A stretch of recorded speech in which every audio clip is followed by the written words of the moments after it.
ஜனநாயகனின் தீவிர ரசிகரான சமூக ஆர்வலர் அன்னை வி.ஜி. சரவணன் அவர்கள் கடந்த 5 ஆண்டுகளுக்கு மேலாக ஸ்ரீவைகுண்ட தொகுதி மற்றும் அதன் சுற்று வட்டார பகுதிகளில் உள்ள ஆதரவற்ற ஏழை எளியவர்களுக்கு இல்லம் தேடி இரவு உணவு திட்டத்தை ஏற்படுத்தி உணவு வழங்கி வருகிறார்.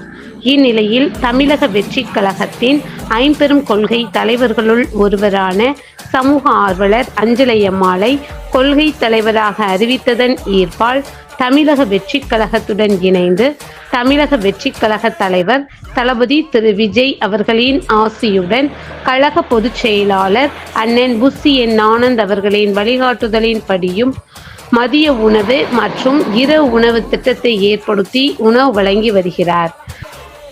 1/2/2026 அன்று ஸ்ரீவைகுண்டம், கோட்டைக்காடு, உண்டியலூர், ஏரல், கீழமங்கலக்குறிச்சி, சிறுதொண்டநல்லூர் ஆகிய பகுதிகளில் உள்ள ஆதரவற்ற ஏழை எளியவர்களுக்கு மதிய உணவும் அண்ணாநகர், கொட்டாரக்குறிச்சி, ஆறுமுகமங்கலம், அரசன்குளம், மாரமங்கலம், இடையர்காடு, தளவாய்புரம், சம்படி காலனி, மேலச்சம்படி மற்றும் அதன் சுற்று வட்டார பகுதிகளில் உள்ள ஏழை எளியவர்களுக்கு இரவு உணவும் தமிழக வெற்றிக் கழகம் தூத்துக்குடி மேற்கு மாவட்டம் ஜனநாயகனின் தீவிர ரசிகரான சமூக ஆர்வலர் அன்னை வி.ஜி. சரவணன் அவர்களின் சார்பில் அன்று 218 நபர்களுக்கு உணவு வழங்கப்பட்டது.